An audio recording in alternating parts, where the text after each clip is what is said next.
48장 오하이오의 사업. 우리가 1858년 봄에 오하이오를 방문한 이래 H 형제는 할 수 있는 한 우리를 반대하는 영향력을 발휘해왔다. 그리고 그가 사람들에게 영향을 미칠 수 있다고 생각한 곳에서 그는 좋지 못한 감정을 일으키기 위하여 소문을 퍼뜨림으로써 그렇게 해왔다. 1858년 봄에 우리가 오하이오를 방문했을 때 그와 그의 가족에 관한 기별이 나에게 주어졌다. 그리하여 이 증언이 그에게 주어졌다. 그러나 불과 소수의 사람들만이 내가 그에 대한 기별을 받았다는 사실을 알았다. 그는 그 기별에 강하게 반발했으며 이상을 통하여 내가 10년 동안 계속해서 보아온 것과 동일한 과오를 그의 가족도 범하고 있다는 것이 밝혀지자 책망을 받은 몇 사람들처럼 내가 사람들의 말만 듣고 선입관을 가지고 자기들을 대한다고 주장했다. 그는 이상을 믿지만 내가 다른 사람들의 영향을 받아서 그 이상을 기록하였다고 말했다. 이 어떠한 결론인가? 주님께서는 인정된 선물들 중 하나를 통하여 이루어야 할 특별한 사업을 가지고 계시지만 그분께서 바로잡고자 하시는 사람에게 그 기별이 전달되기 전에 주어진 기별이 낮게 평가되는 일을 묵인하시다니. 만일 사람들이 이상을 이 같은 방법으로 취급할 것 같으면 무슨 소용이 있겠는가? 그들은 그들 스스로의 해석을 이상에 붙여서 그들의 감정과 일치되지 않는 부분은 거절할 자유가 있다고 생각한다. H 형제는 오하이오에서 그에 관하여 주어진 모든 말이 옳았다는 것을 안다. 그리하여 교회에서 받은 기별을 더 이상 숨겨놓고 있을 수 없다는 것을 알게 되자 그는 그것이 모두 진실하다는 것을 인정했다. 그러나 그는 옳다는 것을 알면서도 그것들에 대항하여 맹목적인 싸움을 계속해왔다. 그는 그 자신의 집을 잘 다스리지 않았다. 그러므로 과거 10년 동안 이 일 때문에 책망을 받아왔다. 그가 자녀들을 제지하지 않았기 때문에 주님께서는 그를 불쾌히 여기셨다. 그 자녀들은 타락하고 비난과 웃음거리가 되어왔다. 그리고 그들은 사는 곳에서 타락시키는 영향을 발휘해왔다. 그들이 내 앞에 제시될 때마다 나는 엘리를 뒤돌아보고 불의한 그의 아들의 악과 하나님께서 내리신 심판을 보게 되었다. 나는 불신자들이 H의 가족을 싫어하고 있는 것을 보았다. 그리하여 현대 진리의 사업에 욕이 돌아가는 것을 보았다. 1858년 봄에 오하이오, 특별히 어디를 위해 내게 주어진 기별은 많은 사람들에게 받아들여지지 않았다. 그것이 너무도 엄격하므로 진리의 정신에 깊이 젖어들지 않은 사람들의 마음은 반발했다. 그 주에서 활동해온 목사들은 올바른 영향을 끼치지 않았다. 암시와 시사가 화이트부버와 배틀크릭의 사업을 관리하는 자들을 반대하여 주어졌는데 그것은 많은 사람들, 특별히 속아 넘어가기 쉽고 결함을 찾기에 민감한 자들의 마음에 쉽게 받아들여졌다. 사단은 공격하는 방법을 안다. 그는 사업의 선두에 서 있는 자들에 대하여 질투와 불만을 품게 하고자 사람들의 마음에 역사한다. 다음에는 은사들이 의심을 받는다. 그러면 물론 은사들의 가치가 경하게 여겨지고 이상을 통하여 주어진 교훈이 무시당하게 된다. 오하이오에서 활동해온 목사들은 불만을 일으키는 데 있어서 그들의 몫을 담당했다.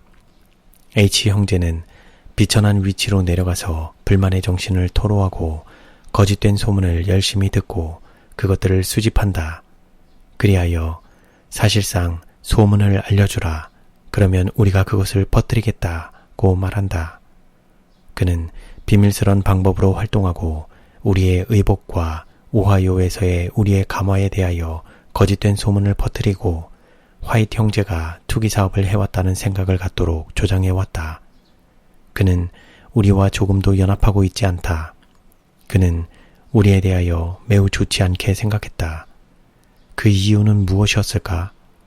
단순히 하나님의 불쾌하심을 초래한 그의 가족과 그들을 양육해온 그의 느슨하고 게으른 태도에 관하여 주님께서 내게 보여주신 바를 그에게 말해주었기 때문이었다. 그는 현대 진리의 사업에서 우리가 담당해온 부분을 시기하고 타협할 수 없는 감정으로 대해왔다. 오하이오에 있는 형제들은 배틀크릭에서 사업을 담당하고 있는 자들을 의심과 불신의 눈으로 바라보도록 조장하고 그들이 차지하고 있는 지위를 반대해서 일어날 준비를 갖추고 있었다. 제2 형제는 조직을 존중하지 않고 자신의 입장을 굳게 지켜왔다. 그는 자신이 대항하여 싸워야 할 악이 본부에서 일어날 것이라고 생각했다. 그는 싸워야 할 것이 전혀 없음에도 불구하고 스스로 전쟁을 치를 준비를 갖추었다. 그는 결코 일어나지 않은 무엇인가에 대항하기 위하여 굳게 무장했다. 오하이오에 있는 많은 형제들은 동일한 생각을 품고 결코 나타나지 않은 어떤 것에 반대하는데 스스로 가담했다. 그들의 싸움은 어리석은 것이었다. 그들은 그들 스스로가 완전한 바벨론이 되기까지 바벨론이라고 외칠 준비를 갖추고 있었다. 목사들은 오하이오에서 하나님의 사업의 진로를 직접 맡고 서 있었다. 그들은 하나님께서 당신의 백성들과 접촉할 수 있도록 길을 비켜서야 한다. 그들은 하나님과 그분의 백성들과의 사이에 개입해서 그분의 목적을 도외시하고 있다. 제2 형제는 오하이오에서 그가 중화시키기 위하여 애쓰지 않으면 안 될 영향을 미쳐왔다. 나는 올바른 교훈 아래 올바른 위치를 취해온 자들이 오하이오에 있는 것을 보았다. 그들은 현대 진리의 사업을 지원하기 위하여 자원하여 노력해왔다. 그러나 그들은 너무 적은 일밖에 성취되지 않은 것을 보고 용기를 잃었다. 그들의 손길이 연약하기 때문에 붙들어줄 필요가 있다. 나는 하나님의 사업이 강요해서 내는 헌금으로 추진되어서는 안 될 것을 보았다. 하나님께서는 그 같은 헌금을 받지 않으신다. 이 문제는 완전히 백성들에게 맡겨져야 한다. 그들은 단순히 1년에 한 번씩 드리는 헌물을 가져와서는 안 되며 매주, 매월의 헌금을 주님 앞에 바쳐야 한다. 이 일은 백성들에게 맡겨져야 한다. 그것이 그들에게 있어서 매주, 매월의 삶의 시금석이 되어야 하기 때문이다. 나는 이 11조 제도가 품성을 개발시켜주고 진실한 마음의 상태를 나타내줄 것을 보았다. 만일 오하이오에 있는 형제들이 11조 제도를 진실한 의미 그대로 제시받고 그들 스스로 결정하게 될 것 같으면 그들은 그 제도에서 지혜와 질서를 발견하게 될 것이다. 목사들은 엄격해서는 안 되며 어떤 한 사람에게 접근해 가서 그에게 재물을 강요해서도 안 된다. 만일 그가 다른 사람들이 생각한 것만큼 바치지 않더라도 그를 비난하고 버려서는 안 된다. 그들은 마치 천사들처럼 오래 참고 견디어야 한다. 그들은 예수님과 연합하여 일해야 한다. 그리스도와 천사들은 품성의 개발을 주시하고 도덕적 가치를 달아보고 계신다. 주님께서는 실수한 당신의 백성들을 오래 참으신다. 진리는 차츰 더 분명하게 제시되어 우상을 하나씩 차례로 끊어버리게 되어야 할 것이다. 그리하여 마침내 하나님께서 헌신한 당신의 백성들의 마음에서 최상의 위치를 점령하기까지 되셔야 한다. 나는 하나님의 백성들이 자원해서 드리는 헌금을 그분께 바쳐야 할 것을 보았다. 그러므로 사람이 많이 드리느냐 적게 드리느냐 하는 것은 그 책임이 오로지 개인에게 맡겨져야 한다. 그것은 빠짐없이 기록될 것이다. 하나님의 백성들에게 품성을 개발할 시간을 주라. 하나님의 종들은 분명한 증언을 해야 한다. 살아계신 하나님의 말씀의 진리는 마음에 감명을 주기 위하여 증거되어야 한다.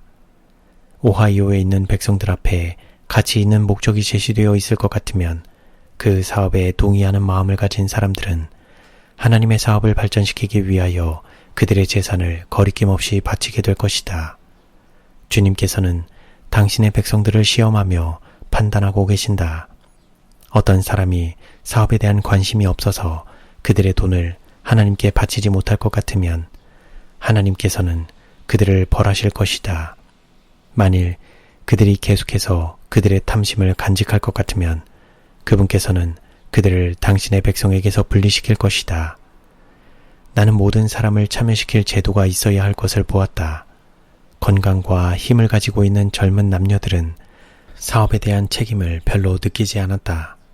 그들은 그들의 힘에 대하여 하나님께 책임이 있으므로 자원하는 헌금을 주님께 가져가야 할 것이다.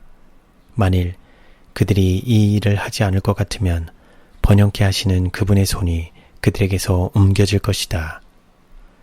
나는 하나님의 특별한 손길이 오하이오의 사업을 번영케 하기 위하여 그 사업과 함께하고 있지 않음을 보았다.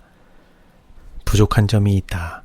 전도자들과 백성들 사이에서는 하나님의 영이 그처럼 크게 부족한 원인을 찾아내기 위하여 마음을 엄격하게 하고 성실하게 살피는 일이 있어야 한다. 그들의 희생제물과 헌금은 거의 고갈되어 버렸다. 왜 하나님의 말씀의 진리가 마음을 뜨겁게 하지 못하고 극기와 희생으로 인도하지 못하는가? 목사들은 그들이 어떤 종류의 영향을 미쳐왔는지 살펴보고 깨달아야 한다. 제2 형제는 하나님께서 인정하지 않으시는 독자적 정신을 품어왔다. 그의 영향은 하나님의 백성들의 연합이나 그 사업의 발전을 위해 끼쳐지지 않았다. 나는 현대 진리의 사업에서 불과 몇 년의 경험밖에 없는 자들은 이 사업을 이끌어갈 자들이 아님을 보았다. 그런 사람들은 현대 진리의 사업의 기원을 목격하고 그 사업의 발전에 생애를 바쳐온 사람들의 판단과 의견에 반대되는 입장을 취하는 일에 신중해야 할 것이다.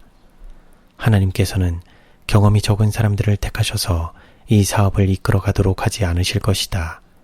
그분께서는 이 사업을 지금의 위치까지 끌어오기 위하여 고난과 시련과 반대와 궁핍을 경험하지 않은 자들을 택하지 않으실 것이다.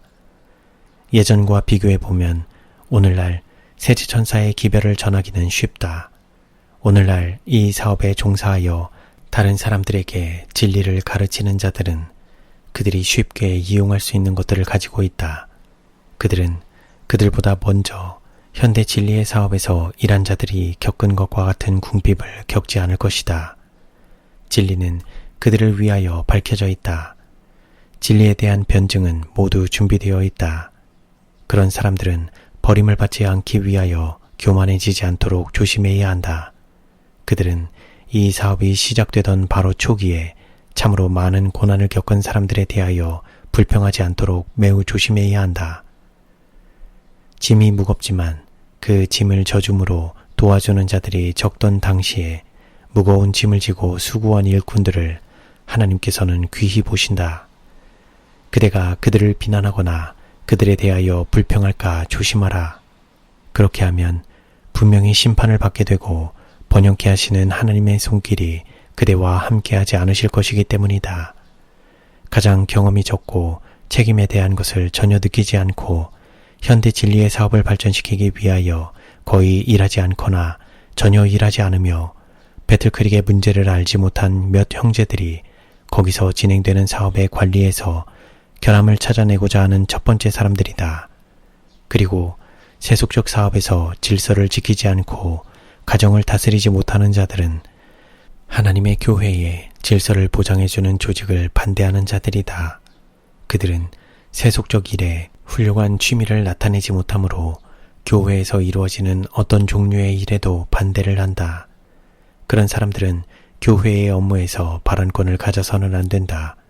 그들의 영향은 다른 사람들에게 전혀 미치지 않게 되어야 한다.